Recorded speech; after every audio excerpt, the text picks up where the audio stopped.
वंदे एक पेड़ मां के नाम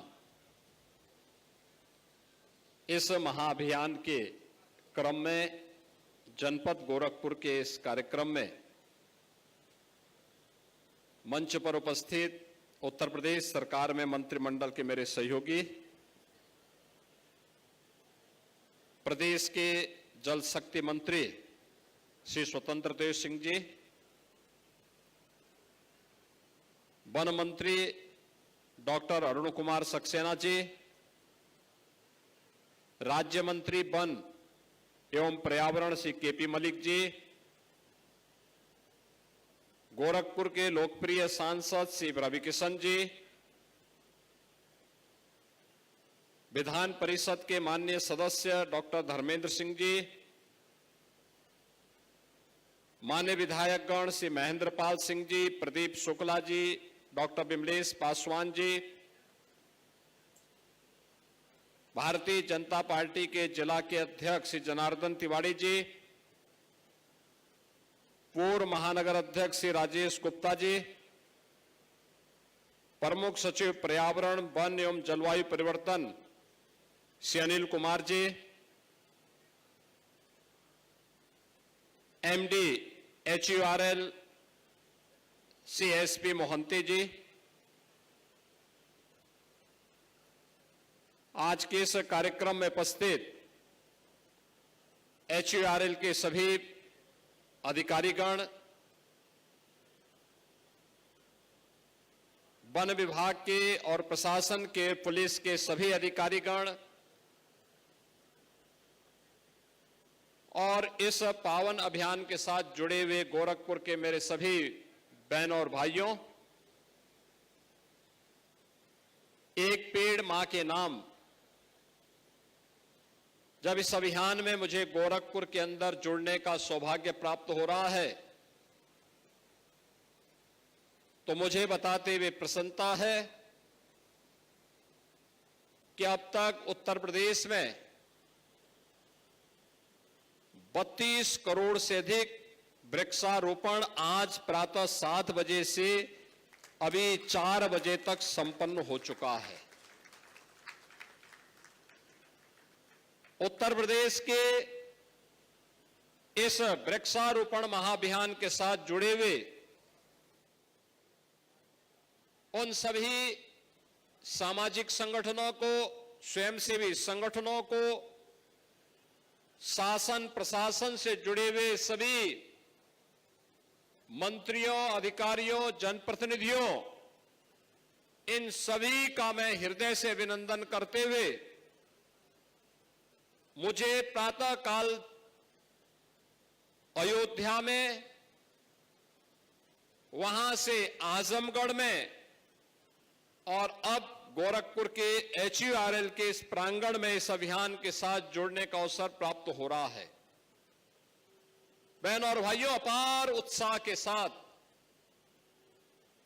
हर व्यक्ति के मन में अपनी मां की स्मृतियों को जीवंत बनाए रखने और धरती माता के प्रति भी अपने कर्तव्यों के निर्वहन के लिए इस पवित्र अभियान के साथ जुड़ने का एक अवसर प्राप्त होने पर उन्होंने जो उत्साह दिखाया है, मैं इसके लिए उन सबको हृदय से धन्यवाद देता हूं। बहनों और भाइयों, ये केवल एक वृक्षारोपण का कार्यक्रम मात्र नहीं है, ये वर्तमान को सजोने का और भविष्य को बचाने का भी एक अभियान है। पूरी दुनिया वर्तमान में जलवायु परिवर्तन के भीषण संकट से गुजर रही है। आप देख रहे होंगे अनेक चुनौतियां दुनिया के सामने आ रही हैं। आपने कल का वो समाचार अमेरिका के अंदर देखा होगा कि एक स्कूली कैंप लगा था एक नदी के तटवर्ती क्षेत्र में, अचानक तेज बाढ़ आई और वहां पर सभी लोग बह करके चले गए। सैकड़ों बच्चे गायब हैं। कारें जहां तहां पड़ी हुई है। कहीं अतिवृष्टि है, कहीं अनावृष्टि है, कहीं आकाशीय बिजली से जन धन की हानि हो रही है और कहीं पर गर्मी चरम पर पड़ रही है। इस समय मूसलाधार बारिश हुआ करती थी। मौसम चक्र बदलता हुआ दिखाई दे रहा है। इसका असर खाद्यान्न संकट पे पड़ सकता है। ये मानव की अनियोजित और वैज्ञानिक सोच का परिणाम है, जिसकी कीमत आज विश्व मानवता भुगत रही है। इससे बचाने के लिए प्रधानमंत्री मोदी जी ने 2014 में देशवासियों के सामने कुछ लक्ष्य तय किए थे। जलवायु परिवर्तन की समस्या का समाधान करने के लिए कुछ सुनियोजित प्रयास प्रारंभ किए थे। आज उसी का परिणाम है कि देश के अंदर भी और उत्तर प्रदेश के अंदर भी वनाच्छादन बढ़ा है। 5 लाख एकड़ क्षेत्रफल में हमारा वनाच्छादन बढ़ा है, जो उत्तर प्रदेश 2017 के पहले तक 14-15 वर्षों तक लगातार जिसका वनाच्छादन गिरता जा रहा था। वन माफिया, भूमाफिया, खनन माफिया हावी होकर के वनों को काटते थे। उन लोगों को उनका सही ठिकाना लगा करके प्रदेश सरकार ने वनाच्छादन बढ़ाने के जिस अभियान को प्रधानमंत्री मोदी जी ने विजन दिया था, उस विजन के अनुरूप जिस कार्यक्रम को आगे बढ़ाया, आज उसका परिणाम है कि पिछले 8 वर्ष में अकेले उत्तर प्रदेश में हम लोगों ने 204 करोड़ वृक्षारोपण के कार्यक्रम को सफलतापूर्वक संपन्न किया। ये देश के अंदर किसी भी राज्य के द्वारा किए जाने वाले वृक्षारोपण में सर्वाधिक है। और यही कारण है कि देश के अंदर वनाच्छादन बढ़ाने में जिन राज्यों की बड़ी भूमिका है, उत्तर प्रदेश उनमें अग्रणी है, क्योंकि उत्तर प्रदेश ने 5 लाख एकड़ क्षेत्रफल में अतिरिक्त वनाच्छादन करने में सफलता प्राप्त की है। यह धरती माता के प्रति भी और जिस मां के नाम पर हम लोग पेड़ लगा रहे हैं, उनके प्रति भी कृतज्ञता ज्ञापित करने का एक अवसर हम सबके सामने है। याद करिए, 2014 के बाद प्रधानमंत्री मोदी जी ने कार्बन उत्सर्जन को कम करने के लिए कुछ सुनियोजित प्रयास किए। कार्बन उत्सर्जन जो प्रदूषण का कारण है, पर्यावरण के लिए संकट है, मनुष्य आसानी से, जीव जंतु आसानी से उसकी चपेट में आएंगे, लंग्स खराब होंगे, श्वास की बीमारियां बढ़ेंगी। उससे बचाने के लिए उन्होंने हर घर में उज्ज्वला योजना के फ्री के सिलेंडर उपलब्ध करवाए। पहले लकड़ी से, कोयले से या केरोसिन से भोजन बनता था, अब उसके पास रसोई गैस का सिलेंडर है, ग्रीन ईंधन है। ये ग्रीन ईंधन पॉल्यूशन नहीं करता है, ना के बराबर है, न्यूनतम है, और उसके माध्यम से लगातार उसकी सेहत को ठीक करने का एक काम प्रदेश सरकार ने होली और दीपावली के दिन के अवसर पर उन परिवारों को फ्री में रसोई गैस के सिलेंडर उपलब्ध करवाने का कार्य किया है। लगातार हम पिछले 2 वर्षों से इस कार्यक्रम को आगे बढ़ा रहे हैं। एक तरफ घर में इस्तेमाल होने वाले ईंधन को हम प्रदूषण से मुक्त रखें, और दूसरी तरफ नगरीय क्षेत्रों में हेलोजन स्ट्रीट लाइट को हटा करके एलईडी स्ट्रीट लाइट लगाई गई। हेलोजन भी कार्बन उत्सर्जन करता था, उसके कारण भी जो पर्यावरण को संकट खड़ा होता था, उससे बचाव करने का एक कार्यक्रम एलईडी स्ट्रीट लाइट से हुआ। इससे बिजली की खपत भी कम हुई और कार्बन उत्सर्जन को भी कम करने में मदद मिली।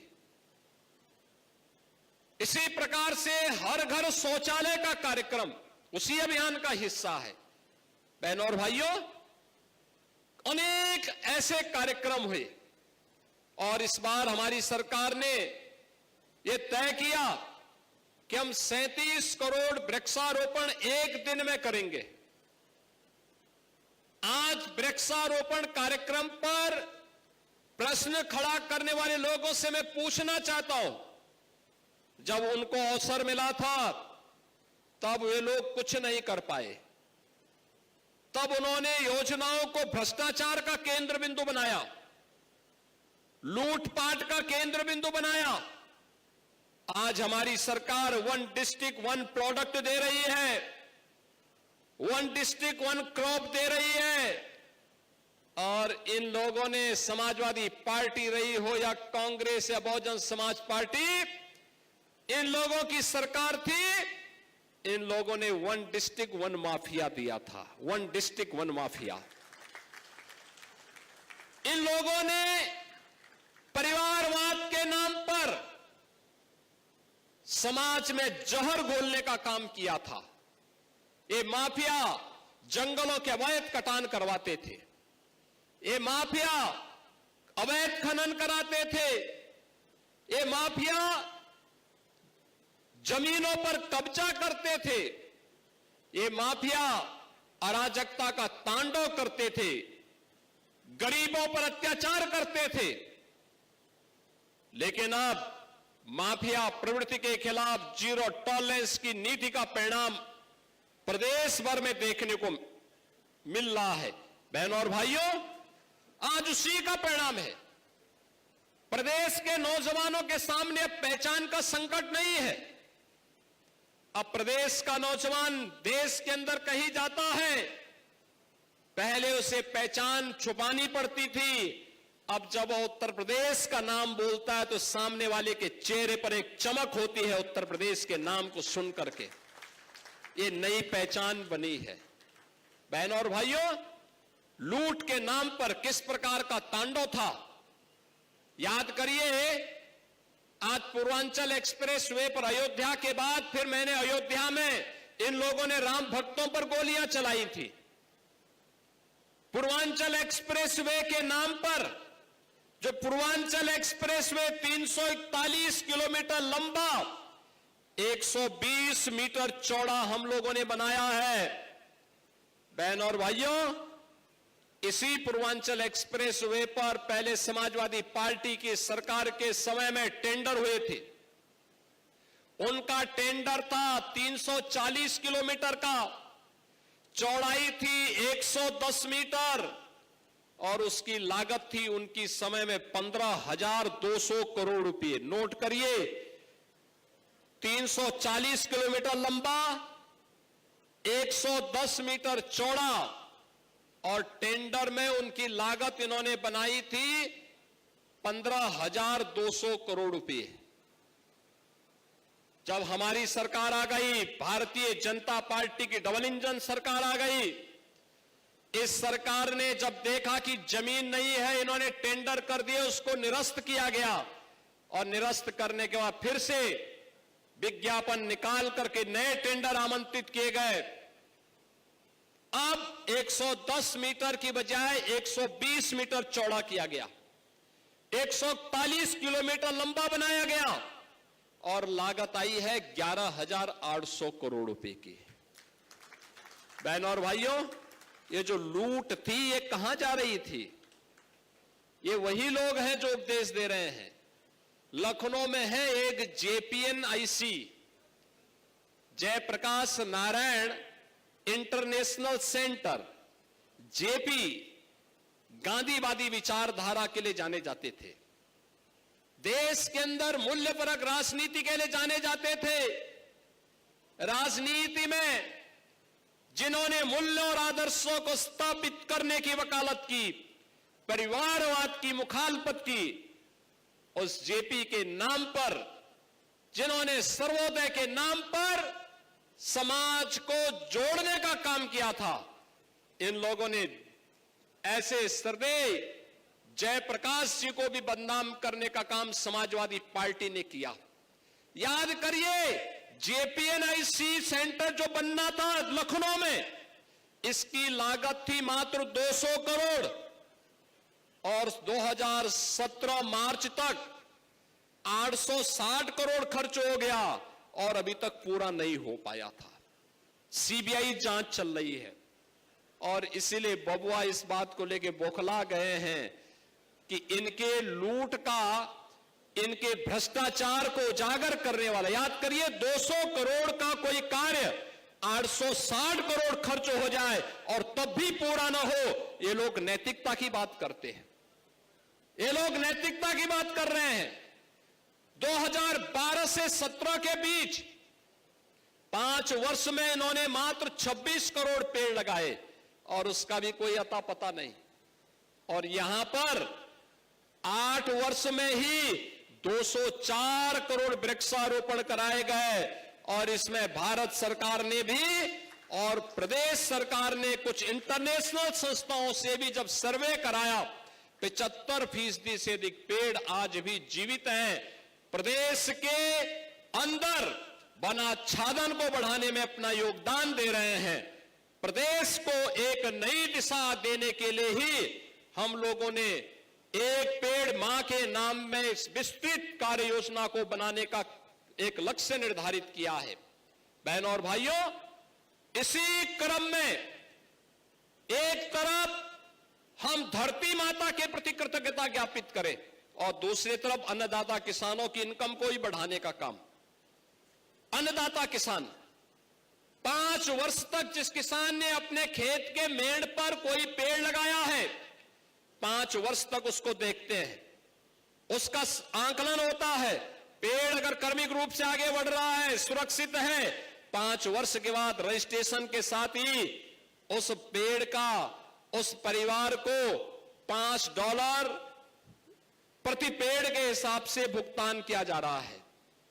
याद करिए, एक किसान को अगर 500 रुपए एक पेड़ का मिल जाए लगातार 5 वर्ष तक मिले, तो ये तो जो यहां पे वन मंत्री जी कह रहे थे कि आम के आम और गुठली के भी दाम, वह पेड़ उसी का है, किसान का ही है।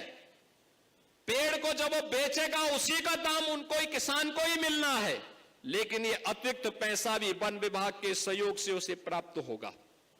बहनों और भाइयों, ये सारी चीजें आज प्रदेश में युद्ध स्तर पर चल रही हैं। गत वर्ष हमने ऐसे 25,000 किसानों को लगभग 32 लाख से अधिक धनराशि वितरित की।